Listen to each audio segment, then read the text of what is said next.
What's going on, guys, and welcome to episode number 177 of Career Mode. And yeah, we start today's episode off against West Brom here at the Hawthorns to take on Albion, take on the Baggies. And yeah, we got off to a very poor start here. Just a few minutes in, the ball was headed into James Morrison, and he made it 1-0 to West Brom. And look at this freeze frame by Lee Ewing, I think it is. Look at that.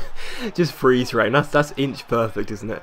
Nice mime there. But yeah, West Brom 1, Sunderland 0. And here you see Wakaso find Townsend here. Townsend plays the ball over the top to Wakaso. This is a great touch to get around his man.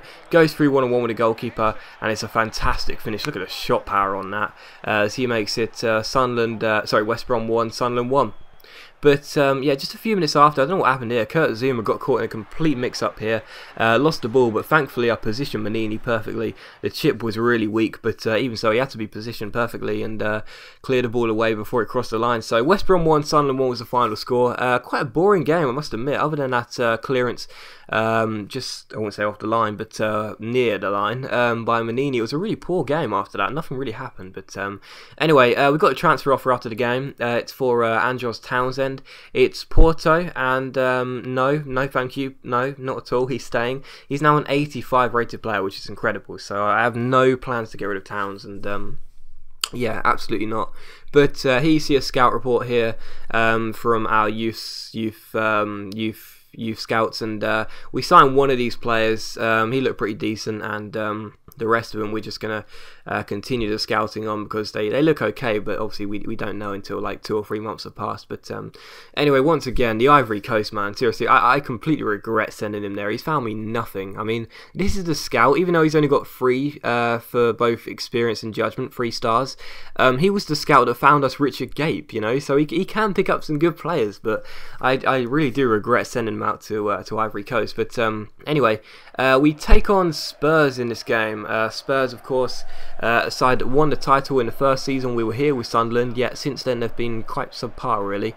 And here you see a quarter of an hour being played, and James Ward-Prowse goes down the left-hand side. Sandro wins the ball, but gives it straight to Andros Townsend, who finds Wakaso. Wakaso with the fake shot, and bang, look at the shot power, absolutely incredible.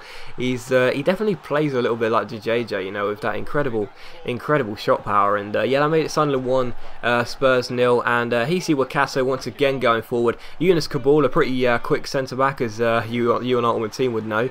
But Wakaso smashes the ball past Lloris, second time of asking, and the second time the result is the same. It's 2-0 to Sunderland, both goals coming from Matthew Wakaso. But just after half-time here, you see Spurs pick the ball up here. It comes to Sandro. Sandro plays the ball into Christian Seblos, and this is a really good save by Courtois. Had to completely readjust his body to put the ball wide with his feet, and he did just that. So still Sunderland 2, Spurs 0. He see Florian Kublier skipping past Jan Vertonghen, his Belgian teammate. His shot well saved by Lloris, but Wakaso in the right place at the right time. Didn't need any shot power for that. Just a simple little dink into the net.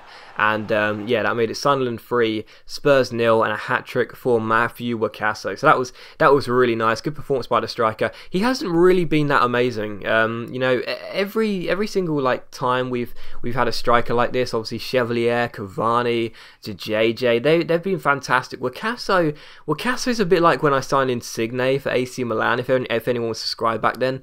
If anyone watched this series back then, I should say. I know a lot of you did.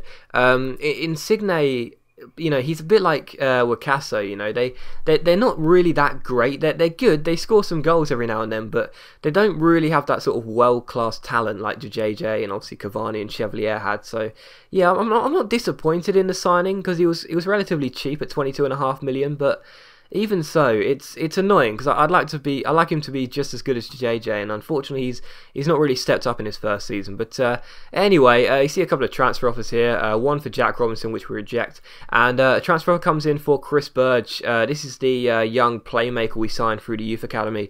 Unlike Gape and Marcano, he's not going to get into the team. Well, Marcano's not ours, but you know, he's not going to get into the team. So I decided to let him out on loan to Charlton Athletic, see him get some games at the Valley, and hopefully he can progress into the 70s by the time we get him back.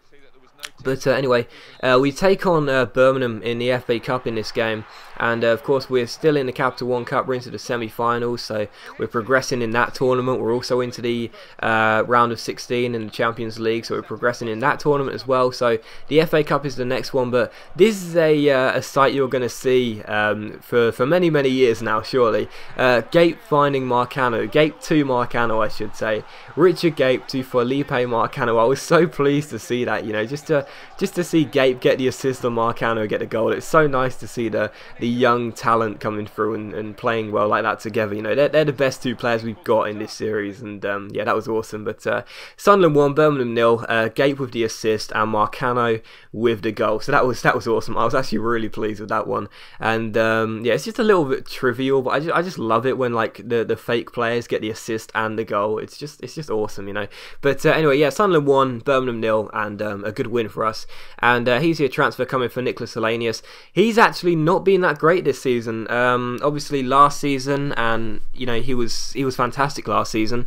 Well, he was. I don't know why I'm sort of hesitating. He was fantastic last season, but this season hasn't really stepped up. You know, I didn't want to cash in on him. I didn't see the point really, but hasn't really stepped up, and hopefully he can get better in time. But anyway, excuse me. We take on Hull in this game here in the Capital One Cup semi-finals, of course against Hull City, and Hellenius here, his shot was well saved. Like I say, last season he would have buried that, but that was a good save by the goalkeeper. But from that resulting corner, it's Marcano who crosses the ball in towards Hellenius, and he hits the bar, and there is Belazika to make it 1-0 to Sunderland. But yeah, taking on Hull in the semi-final, first leg in the Capital One Cup. Unfortunately here, Paulo Gazzaniga, well, this was... I think to be fair, we can blame that on the snow. I think we should blame that on the snow. Don't you think, guys? Do you think that was the snow's fault? I think Gazzaniga did really well to make that save there in the snow. Let's blame it on the snow. We're blaming that on the snow. Oh dear, that was awful. But yeah, Sunderland 1, Hull 1, and yeah, we threw away a sloppy goal there, but it was the snow's fault, I'm telling you. Yeah, Sunderland 1, Hull 1, and we'll have to do the job at the KC Stadium if we get back to Wembley, but yeah, confident of that, and we should do it. But anyway, he actually pulled his hammy in, no, pulled his... I didn't even get to read that. Sorry, he pulled something anyway, and he's going to be out for 2 weeks. Didn't get to read that. And Poland coming to us with the international management offer, which we of course say no to because we have, well, no plans to manage Poland. And again, still thinking about Paraguay and France, but the likelihood is I'll say no to that. But we take on Liverpool for the final game of the episode. Of course, we won against Liverpool at the Stadium of Light 4-1, and Liverpool once again, looking at their side, it's nowhere near as good as when we were managing. Don't know what's been going on there, what Brendan Rodgers is doing. Now he's obviously back there, but Liverpool did really well to defend that there. That was a really good block by Dongmin Ha, the Korean centre-back, and 20 minutes in, Ronaldo has this free kick expertly saved by David De Gea, but from the resulting corner, it's Richard Gape who crosses the ball in, and he finds Matthew Wakaso. Fantastic header after a great corner by Richard Gape to make it Liverpool 0, Sunderland 1, and in the 90th minute, Liverpool had a very good chance to equalise when Gareth Bale picked up the ball here, and what an absolute sitter by the Welshman to put that ball wide. That was an absolute sitter to tie the game, which he missed. But yeah, Liverpool 0, Sunderland 1, and a fantastic win once again at Anfield. And this side, you know, we turned them into like the greatest side of all time, and now they are just really subpar. So Liverpool 0, Sunderland 1. Unfortunately, we did get an injury in that game. It was Richard Gape. He'll be out for 4 weeks, so not too long. But yeah, still frustrating nonetheless. But as always, guys, a big thank you for watching this video. I really hope you enjoyed it. If you have, please leave a like. It really helps my channel out, and it only takes a second. And the last thing you'll see is us say no to France and Paraguay as we wait for the England job. But yeah, as always, guys, thanks for watching. Hopefully you've enjoyed this video. If you have, please leave a like, and I'll see you for another episode of Career Mode very soon.